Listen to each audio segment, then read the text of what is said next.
working to connect a region of over 600 cultural bridges between our lands.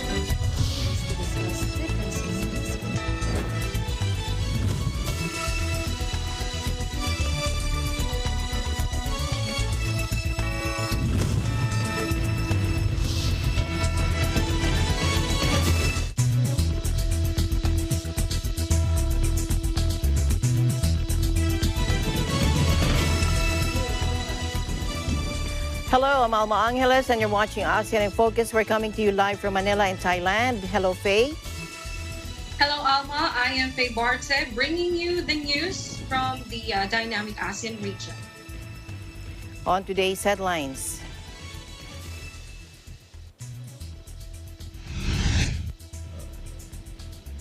Oil.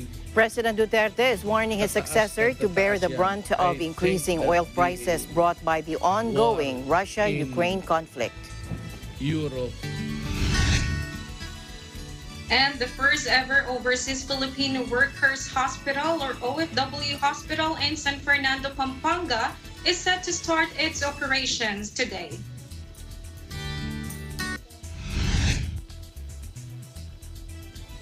Indonesia's decision to suspend palm oil exports in the face of domestic shortages has pushed vegetable oil prices to new highs, further tightening a market already on edge due to the war in Ukraine and global warming.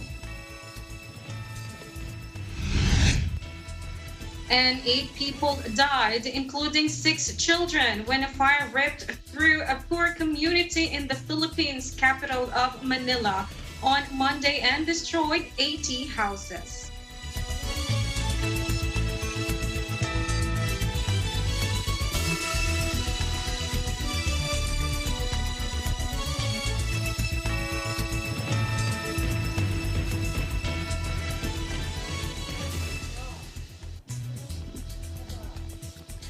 President Duterte is warning his successor to bear the brunt of increasing oil prices brought by the ongoing Russia-Ukraine conflict.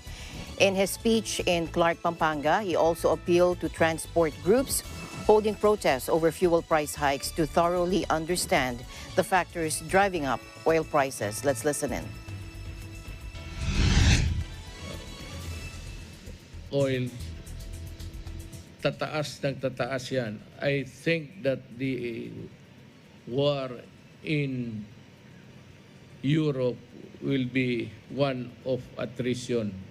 I'd like to make a warning to itong mga association ng transport or everything.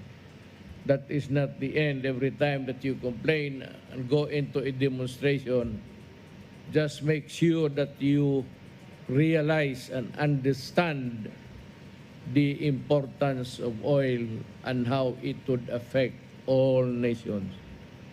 Talagang magdaan tayo ng hirap. Kaya nagpasalamat ako sa Diyos na magtapos na ako, bilisan na lang niya ang mga araw kasi kawawa talaga itong susunod. Tignan niyo. Hindi ito na yung, hindi everyday. It will the prices will increase and increase and increase until we can have a stable situation. Pagbagsak niyang nuclear, one for each country. The Philippines will not be an exemption if war really breaks out because of the Americans. Itong Clark Air Base ito, no? And they are there sa Olongapo, and they enemies of America knows that or know that may mga Amerikano na nakabase dito until now. President Duterte earlier said Russia's invasion of Ukraine deserves condemnation, describing the ongoing armed conflict as brutal. Malacanang said the Philippines joins the rest of the world in praying for an early and peaceful resolution to the conflict between the two countries. In another development, the EU will also propose a phased-out ban on Russian oil imports as part of its fresh round of sanctions against Russia for its invasion of Ukraine, according to sources. The European Commission, which draws up sanctions for the EU's 27 countries, is currently preparing the text, which could be put to the member states as early as Wednesday this week.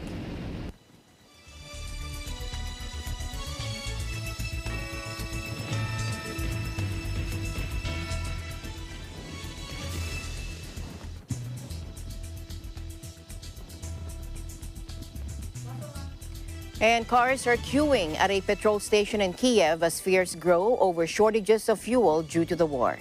Let's take a look.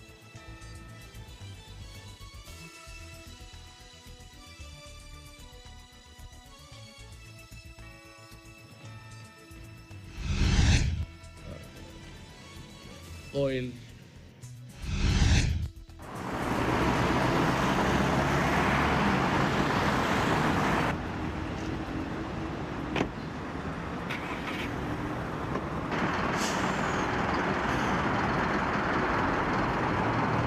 Тяжко зробити в цій ситуації будь-які прогнози надалеко, тому що ситуація складна насправді. Ворог достатньо сильний. Треба гуртуватись, треба воювати, треба допомагати своїй країні, треба працювати. Розуміння, тому що так є. Треба якісь жертви треба приносити. Це не сама крупна жертва.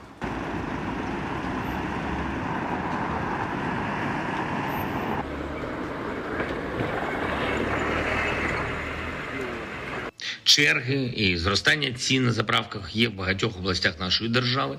Окупанти цілеспрямовано знищують інфраструктуру для виробництва, постачання і зберігання пального. Росія також заблокувала наші порти, і тому миттєвих рішень для заповнення дефіциту немає.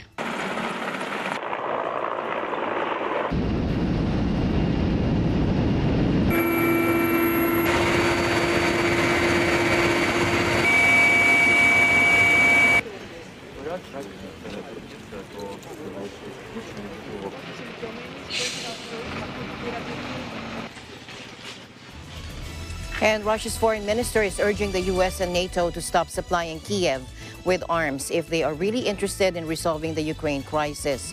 That according to the Chinese state media on Saturday. Months into an invasion that failed in its short-term aim of capturing Kiev, Moscow is now intensifying operations in Ukraine's eastern Donbas region. But Sergei Lavrov, the foreign minister, told China's official Xinhua news agency that the special military operation is proceeding strictly according to plan, with President Biden pledging another $20 billion in U.S. security assistance this week. The U.S. military is working overtime to deliver. And Mr. Lavrov said if the U.S. and NATO are really interested in resolving the Ukraine crisis, then first of all, they should wake up and stop supplying the Kiev regime with arms and ammunition. The Kremlin had previously called Western arms deliveries to Ukraine a threat to European security. Lavrov earlier also said the threat of nuclear conflict over Russia's war in Ukraine was serious. The Russian foreign minister also said NATO was, in essence, already in a proxy war with Russia. He accused NATO of waging a proxy war, saying it could lead to World War III.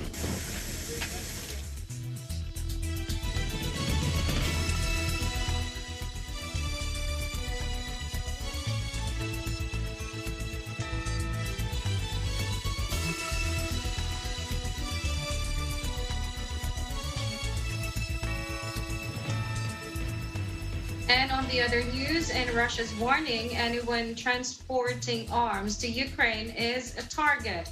Ukrainian President Volodymyr Zelensky pleaded for his country's supporters to supply it with heavier firepower as it seeks to push back Moscow's offensive, and which is now focused on Ukraine's eastern Donbas region. And President Vladimir Putin warned against foreign interference in the situation. He was speaking to lawmakers, and again, let's listen in. Спасибо, прошу. Еще раз, если кто-то вознамерится вмешаться в происходящие события со стороны, то они должны знать, да, и будут создавать для России неприемлемые для нас угрозы стратегического характера, они должны знать, что наш ответно-встречные удары будут молниеносными, быстрыми. У нас есть для этого все инструменты. Такие, которыми не может сейчас похвастаться никто. А мы хвастаться не будем. Мы будем их использовать, если потребуется. И хочу, чтобы все об этом знали. And Moscow said weapon supplies to Kiev are legitimate target for Russia's military as it continues its offensive. Now, the Russian leader said that the military would not hesitate to use the most modern weaponry.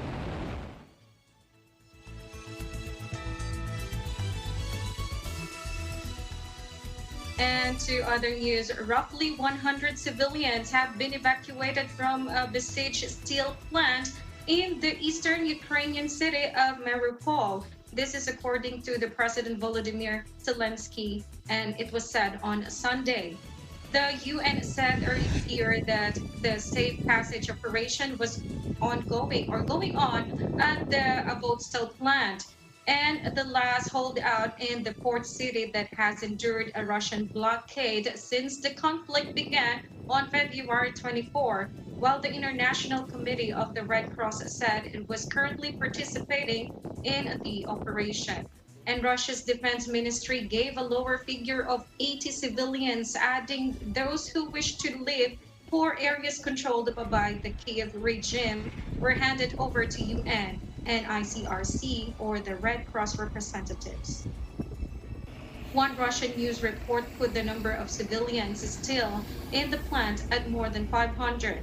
The Russian Defense Ministry earlier confirmed that civilians were leaving and releasing a video that showed cars and buses traveling in the dark marked with a Z and the letter used by the Russian forces in the conflict.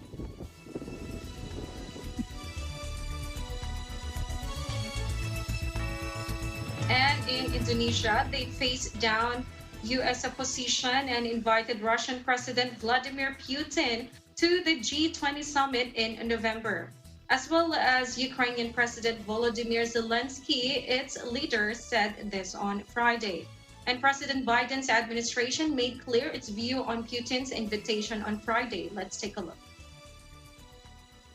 These needs that we long anticipate. The president has expressed publicly his opposition to President Putin attending the G20. We have welcomed the Ukrainians attending, or invitation to attend the G20. It is 6 months away, so we don't know how to predict. We can't predict at this point what that will look like. Our understanding, and of course you could confirm this with the Indonesians, is we have reached out to them privately, is that they did invite them before the invasion. So any additional steps beyond that, I would certainly point to them, but we've conveyed our view that we don't think they should be a part of it publicly and privately as well.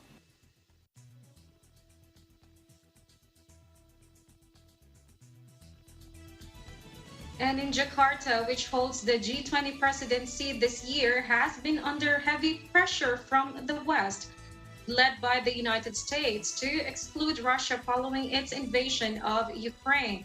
But it has argued it must remain impartial. And I have invited President Zelensky to attend the G20 summit. This is according to the President Joko Widodo in Indonesia, suggesting a compromise had been reached following pressure from U.S. President Joe Biden and others to allow Ukraine's participation to strike a balance. And Putin confirmed in a phone call with Joko Widodo that he will attend the summit to take place on Bali Island. The Indonesian leader said this in a live-streamed address. And Russia is a G20 member while Ukraine is not.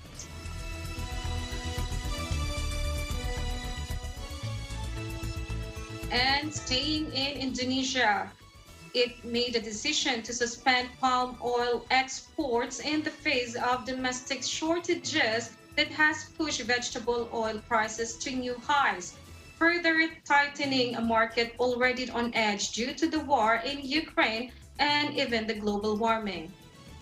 The prices of palm, soybean, European rapeseed, and even its Canadian GMO counterpart, canola oil, and have reached historic highs following Indonesia's announcement on Wednesday. Palm oil is the most consumed vegetable oil in the world, and Indonesia accounts for 35% of global exports. This is according to James Fry, the chairman of LMC consulting firm. Indonesia's export ban is designed to bring down prices in the country and limit shortages, according to authorities. But Philip Chalmin, an economics professor at Paris Dauphine University in France, said the move comes at the worst time. He explained that the rise in prices dates back to last year already, and it is exacerbated by the Ukrainian conflict. Rich Nelson of the agricultural market research and trading firm Allendale said the industry believes it will last maybe for 1 month or perhaps 2. But in the meantime, he said prices are skyrocketing in a market that was already accelerated.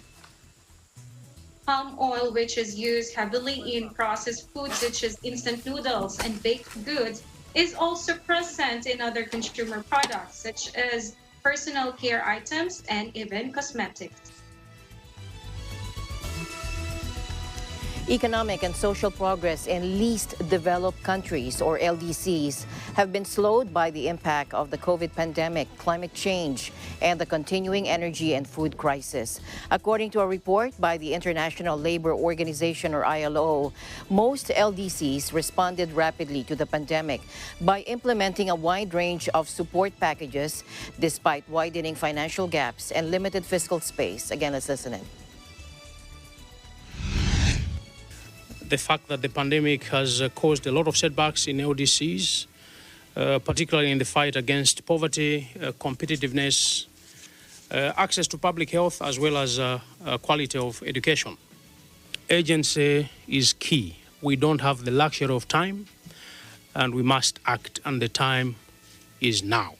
These are economies, firstly, where the vast majority of people work in conditions of informality.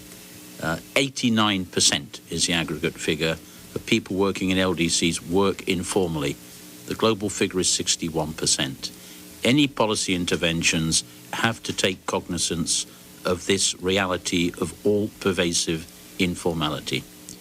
Our figures show that only 14% of the population of LDCs have access to any one social benefit. And by comparison, again, the corresponding figure for other developing countries is 45%. For developed countries, we're at 85%. There is a massive social protection deficit. This has been laid bare in the most dramatic and sometimes brutal way by the COVID pandemic. If I want to, and this is my closing word, summarize the challenge before us, it is the challenge of structural transformation for LDCs, an idea that's been around for a very long time in development thinking, but it gives you the idea that this is not simply about applying technology or inserting LDCs better into global supply systems or educating and skilling the workforce or much else. It's about doing all of these things in a single transformative endeavor through which the ripples of the crisis in Ukraine are being felt around the world. And as the Vice President has said, it's food, it is energy, and we know what's happening in the markets. And the third, as he's alluded to, is debt and finance. And I think what is particularly alarming, and we saw it from the spring meetings of the bank and the fund, is the extent to which developing countries are falling into circumstances of debt distress. And if this is not addressed, and frankly I don't see it being addressed sufficiently well up to this point, we run the risk of running into a financial crisis, which is going to make the type of reactive policies which the Vice President has mentioned all the more difficult to effect. And the last point is, please don't think that COVID-19 has gone. I'm not talking epidemiologically, but the global labour markets are now operating considerably below levels of employment that existing pre-pandemic. We have not got back to where we started or anything near it.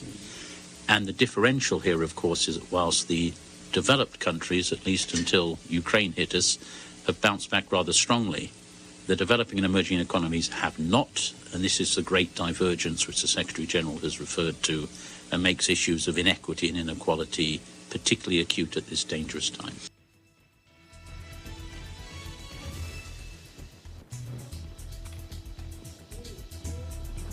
And we'll take a short break. ASEAN in Focus. We'll be right back. Stay tuned.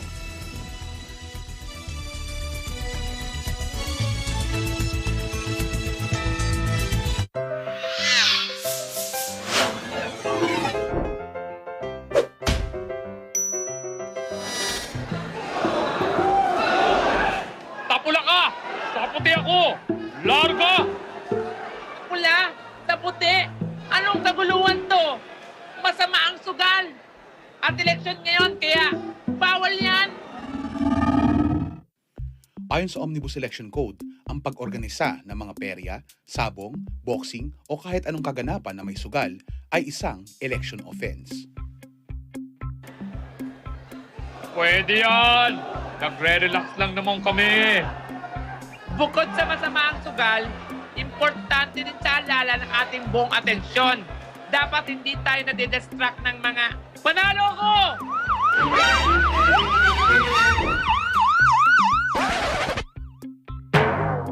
Pakawalan niyo ako! Hindi na ako ulit. Ako si Mr. Bawal na nagpapaalala sa inyo na ang sugal, election man o hindi, huy! Bawal yan!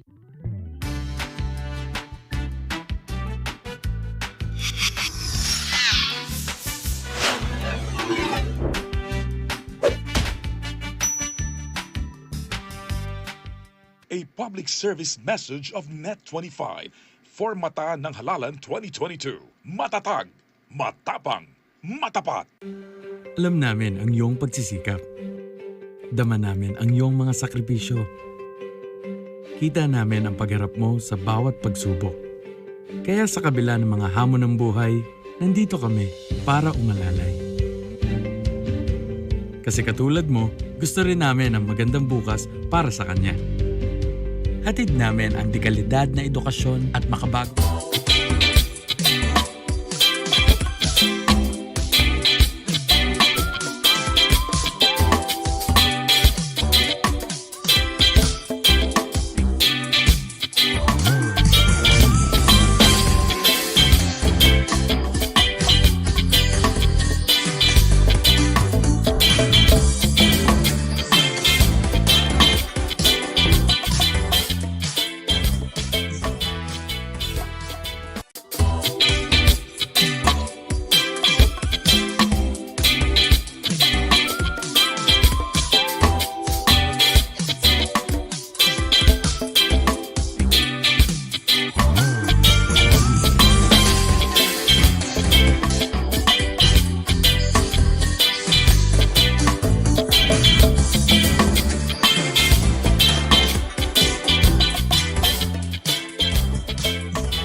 And tourists are now starting to arrive in Thailand as the country scraps the test and go scheme. Let's get an update from Diomer Baldo joining us live from Thailand. Hello, Diomer. Hi, hello, Alma. Yes, that is correct. The test and go scheme for foreign arrivals is now officially terminated.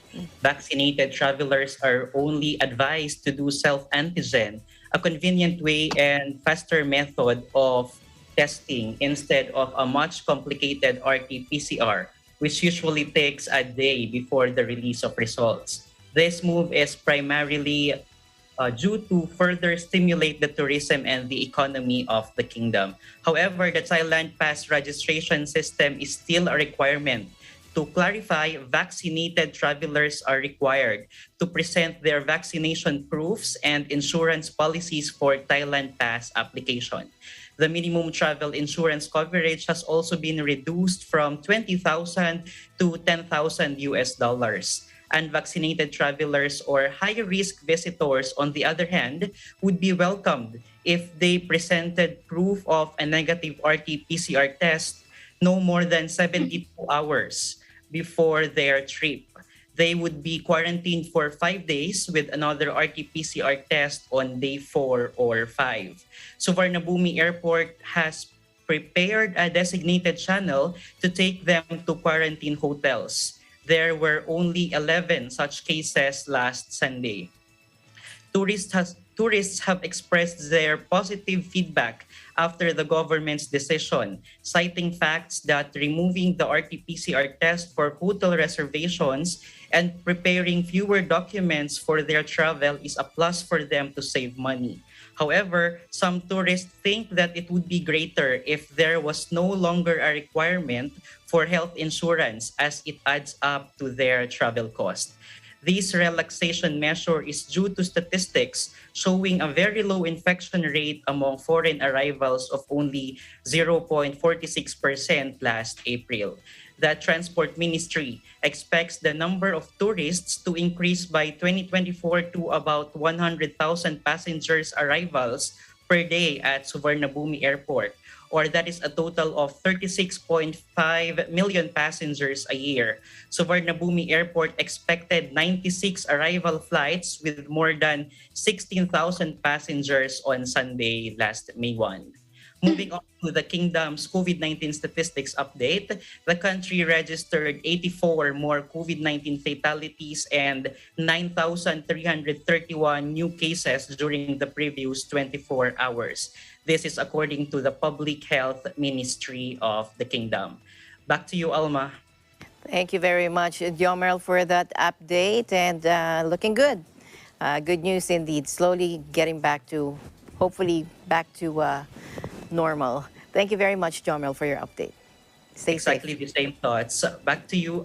Reporting live from EBC Thailand Bureau, I am Jomerl Bondad Baldo, and we live in interesting times. Meanwhile, Prime Minister Pham Minh Chinh and his counterpart, Japanese Prime Minister Kishida Fumio, discussed in depth the Vietnam-Japan bilateral relations and other regional issues of mutual concern at their talks in Hanoi on May 1st. We have more from Ria Ramos joining us live from Vietnam. Hello, Ria. Hello, Alma. Japanese Prime Minister Kishida Fumio received a warm welcome from Party General Secretary Nguyen Phu Trong on May 1, 2022. There is a great potential for cooperation between Vietnam and Japan in the future, and Party General Secretary Nguyen Phu Trong looks forward to the joint plan to commemorate the 50th anniversary of diplomatic relations between Vietnam and Japan in 2023. The 50th founding anniversary will be an important milestone for the countries, and the Japanese PM's visit serves as a National Assembly Chairman Vung Ding-hue also met with Japanese PM Kishida on Sunday afternoon and congratulated the prime ministers of the two countries on their successful talks, which concluded with specific solution and the exchange of cooperation documents. The two leaders discussed a number of regional and international issues and affirmed their determination in strengthening cooperation on three pillars: development strategy, improving production infrastructure capacity, and collaboration in training and developing human resources. Both parties agreed that the implementation of investment projects, especially those with official development assistance, is crucial to the economic recovery to the pre-pandemic level. Announces the initial results regarding economic cooperation and laid stress on supply chain diversification, digital transformation, and technology development. Japan will bolster cooperation with Vietnam in energy transformation in a bid to reduce Vietnam's carbon emissions and enhance its natural disaster preparedness. Private Minister Kishida affirmed that Japan will protect the spirit and principles of the Comprehensive and Progressive Agreement for Trans-Pacific Partnership. Japan has experience in the field of responding to natural disasters and climate change via Earth observation satellites and wishes to share this with Vietnam. Private Minister Kishida also mentioned that Japan will devise suitable infrastructure projects in Vietnam in accordance with studies of the Japan International Cooperation Agency, as well as the country's development trend in completion of urban railway projects. Back to you, Alma. Thank you very much, Ria Ramos, reporting live from Vietnam. This is Ria Ramos from EBC Vietnam Bureau, and we live in extraordinary times. Now back here in the country, 8 people died, including 6 children, when a fire ripped through a poor community in the Philippine capital, Manila, today and destroyed 80 houses, according to fire officials. Another 3 people were injured in the blaze, which started around 5 a.m. local time on the 2nd floor of a house in a crowded informal settlement inside the sprawling campus of the University of the Philippines. It took nearly 2 hours to extinguish the inferno, according to Senior Fire Officer Greg Bichayda. An investigation into the cause was underway. Mr. Bichayda said the victims were trapped inside their homes as the fire spread quickly. Their ages are not yet known, but he said 6 were minors. More than 13 million people live in the densely populated capital, with tens of thousands in overcrowded slums where fires are common.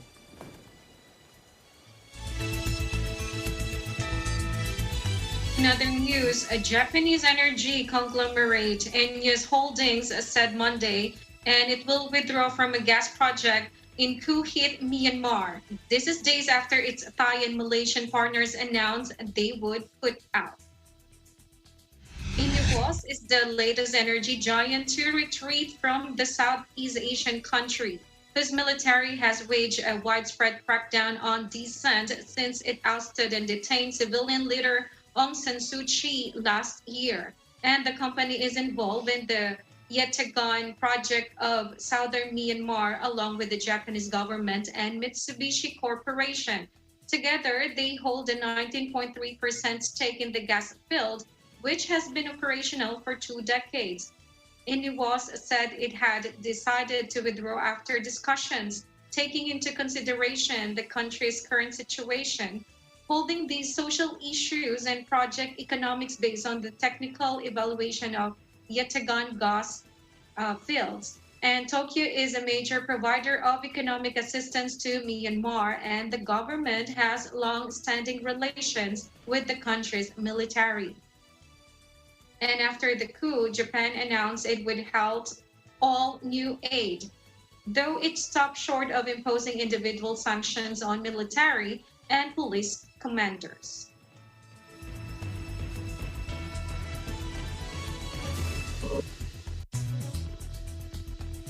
And Malaysia's Petronas and Thailand's oil and gas conglomerate PTTEP also announced their withdrawal on Friday. Petronas subsidiary Carigali holds a roughly 41% stake in the Yetagon project, while PTTEP owns 19.3%. There has been an exodus of global energy companies from Myanmar, including Chevron and Total Energies, following last year's military takeover and subsequent allegations of human rights abuses. And more than 1,800 civilians have died during a military crackdown, and more than 13,000 have been arrested, and this is according to a local monitoring group. Petronas subsidiary Carigali holds a roughly 41% stake in the Yetagon project, while PTTEP has a 19.31% share. PTTEP said its stake will be reallocated proportionately to the remaining shareholders with no commercial value, effective upon regulatory approval. Petronas, which has operated the project since 2003, said in a statement the decision followed a review and was a part of an asset rationalization strategy to adapt to the changing industry environment and accelerated energy transition. The 24,130 square kilometer field in the Gulf of Muwatama produces natural gas and condensate.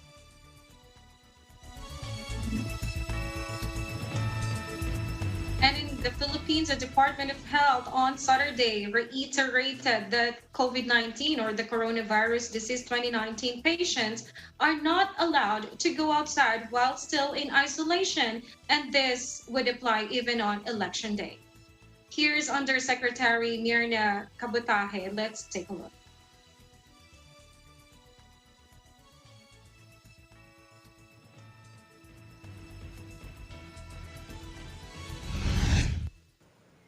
Base po sa Republic Act 11332, hindi po pwedeng lumabas ang mga may sakit, no? They are not allowed to go out of their areas pag sila ay positive. So, hindi sila pwedeng lumabas sa isolation facilities.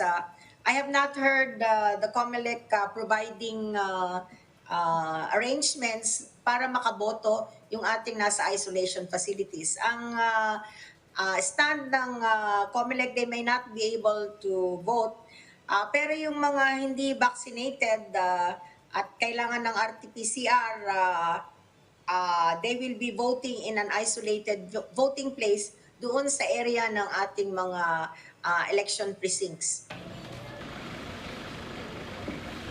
And this May 9, Kabutahe said voters would also have to present a vaccination card to be able to cast their ballots inside their designated voting precincts.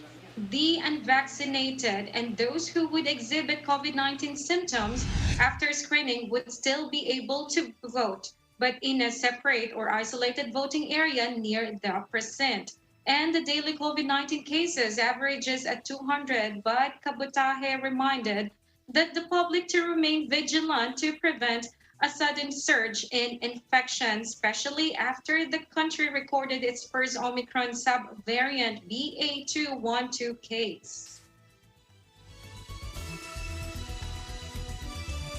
And more than 200 people attend the funeral for a mentally disabled Malaysian man who's hanging in Singapore this week, sparked widespread anger and international outcry.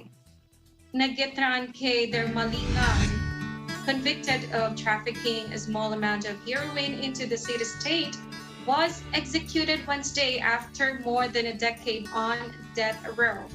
Supporters say he had an IQ of 69, a level recognized as disability, and was coerced into committing the crime. But Singapore has defended the execution, with its drug enforcement agency saying Nagentran knew what he was doing. And when he committed the crime and the courts had found he did not have an intellectual disability. Singapore resumed executions last month after a hiatus of more than 2 years, and activists fear authorities are set to embark on a wave of hangings.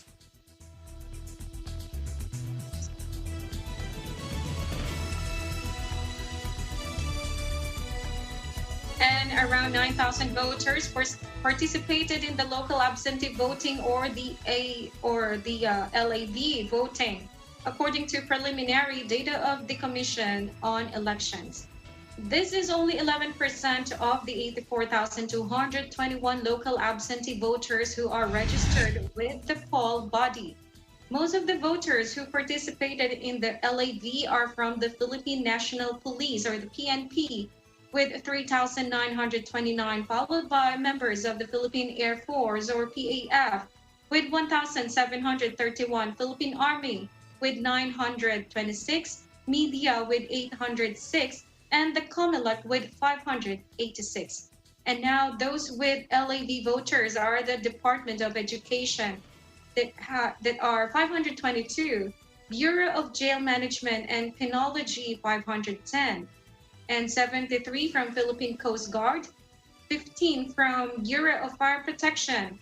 The Department of the Interior and Local Government are 3, and 1 from the Department of Foreign Affairs.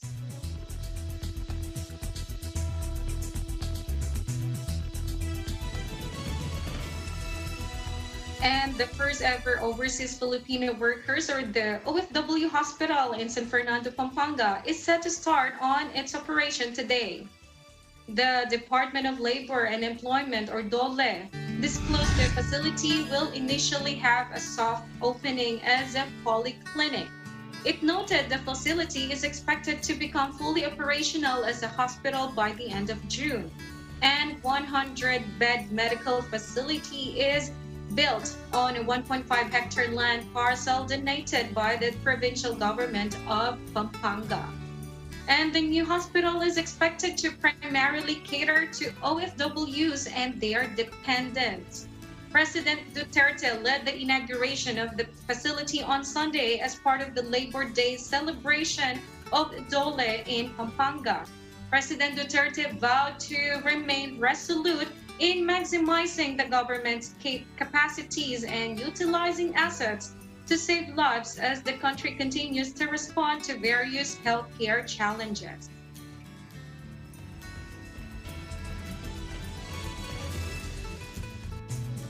And more updates around ASEAN region will be back. Stay tuned.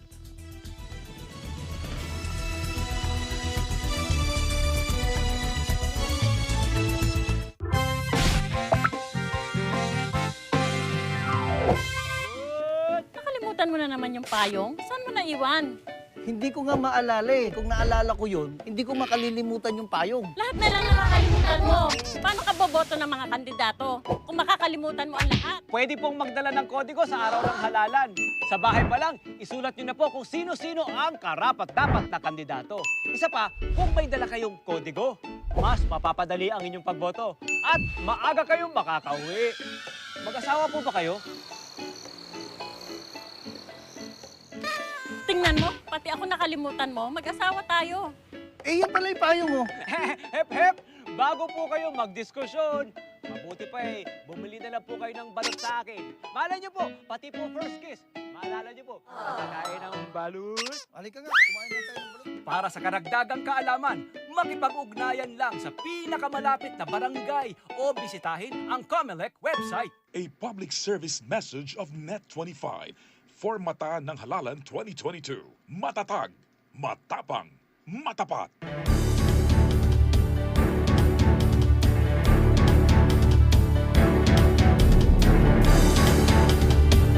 Corina Sanchez is a household name in the Philippines. Kilala ng buong bayan bilang isang matapang at mahusay na mamamahayag na may puso rin para sa ating mga kababayan.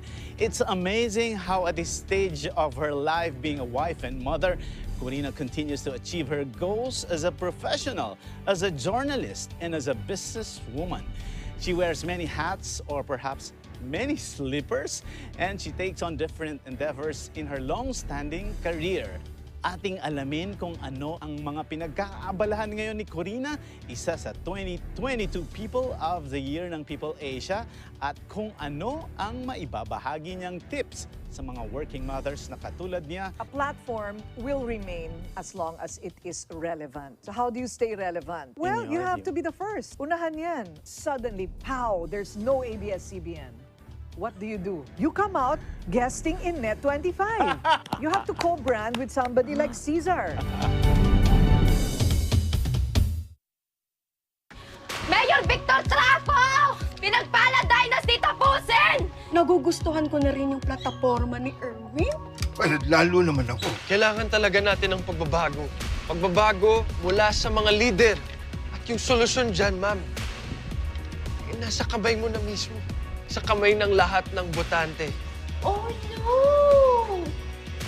Guys, number 2 ka na lang sa survey. Ito na yung bago. Si Erwin na yung number 1. Panalo o talo, it's you! Weeknights pagkatapos ng Mi Esperanza. Dito lang sa Net25, Prime Time ng Pamilya. Isa, dalawa, tatlo. Gusto naming magpasalamat dahil sa tulong mo. Naging malakas ang benta ng mga tindahan naming lahat. Ang kakampi, magiging kalaban. Kinuha ni Clara Porras Quispe ang 30,000 sa aming tindahan. Tigilan mo yan, Sharon, bakiusap. Isinusumpa ko na wala talaga ako ninakaw na kahit na sentimo. Clarita, si Gonzalo na ang kukuha ng kaso mo. Hindi siya titigil hanggang sa wala na reklamo laban sa'yo. Magiging kakampi. Hindi ikaw ang kumuha ng pera na yun. Saan hahantong ang alok na tulong? Palabra de Amor. Dito lang sa Net25. Prime time ng pamilya. Let's get together sa init ng summer. Ngayong linggo, kakalat ng mahiwagang sakit sa ating mga bida. Huwag kang umalis! Kanina pa talaga masakit ang tiyan ko. Dadalhin na kita sa doktor. Aray, sobrang sakit. Aray ko! Ay, Tatawag na ba ako ng ambulansya? hindi, wag na. Siguradong ito ay nakakatakot at seryosong bagay. Nakakatakot at seryoso? Niyanig ng lindol ang puso ko. Lindol? Parang nabiyak sa dalawa ang puso ko. Mahawa sa tuwa sa Never Twice. Dito lang sa Net25, Prime Time ng Pamilya. Let's get together sa init ng summer.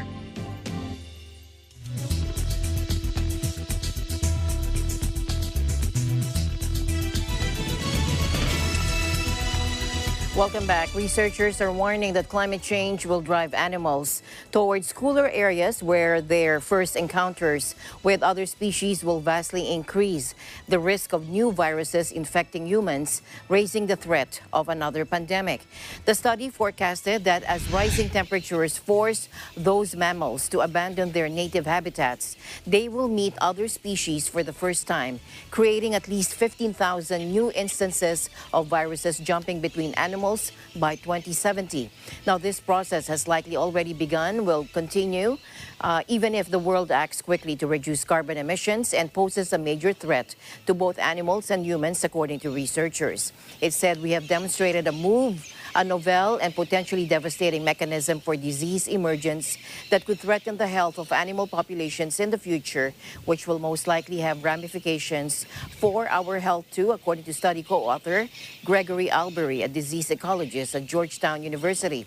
This work provides us with more incontrovertible evidence that the coming decades will not only be hotter but sicker.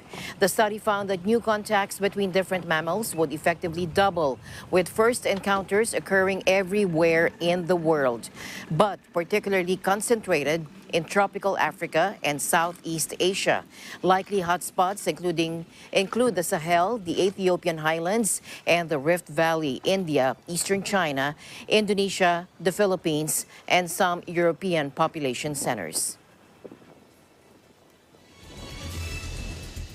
And unseeded Wang GC or GE withstood a late fight back from world champion Akane Yamaguchi or Akane Yamaguchi to record a stunning victory in the women's final of the Badminton Asia Championships on Sunday.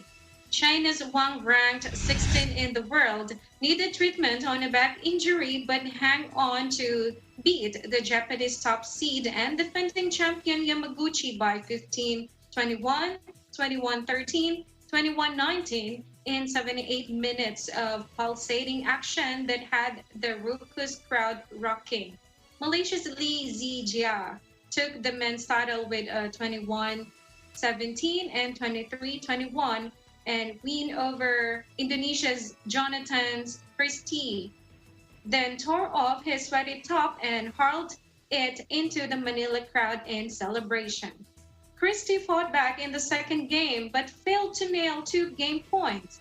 The 24-year-old Lee sealing the title on his first championship point when his opponent fired wide on a forehand. The Indonesian challenged the outcall, but a video review confirmed it, and Lee collapsed on his back before tearing off his top and hurtling it into the crowd, followed by his racket. And on a good day for badminton superpower China, they also won the mixed doubles and women's doubles crowns.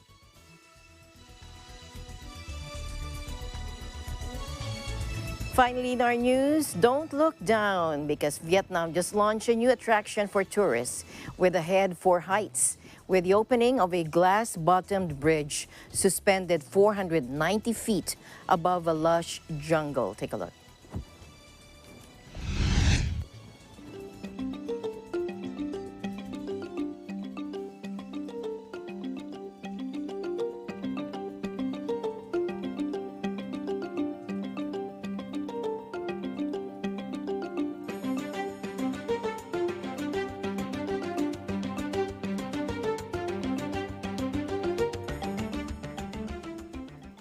chính là cây cầu kính được mang tên Bạch Long, tựa như những cung đường mây để nối liền giữa các dãy núi.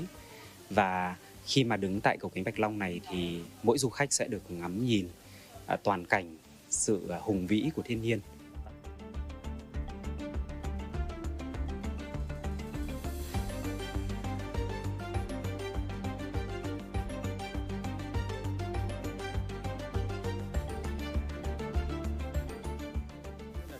Khi mà đi trên mặt kính nó mới, mình lần đầu tiên mình đi mình cứ cảm thấy ngại ngại, nhưng không phải, rất an toàn tuyệt đối. Cầu các cái cầu kính đi có rung đưa gì đâu.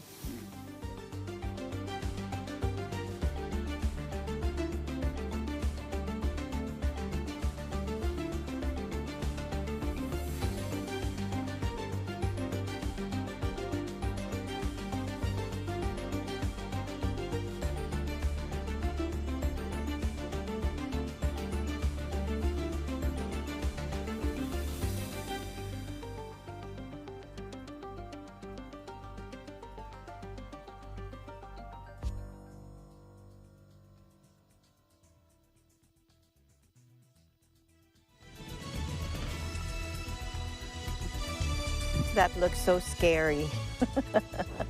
Thank you very much, Faye, for keeping me company today here on ASEAN in Focus.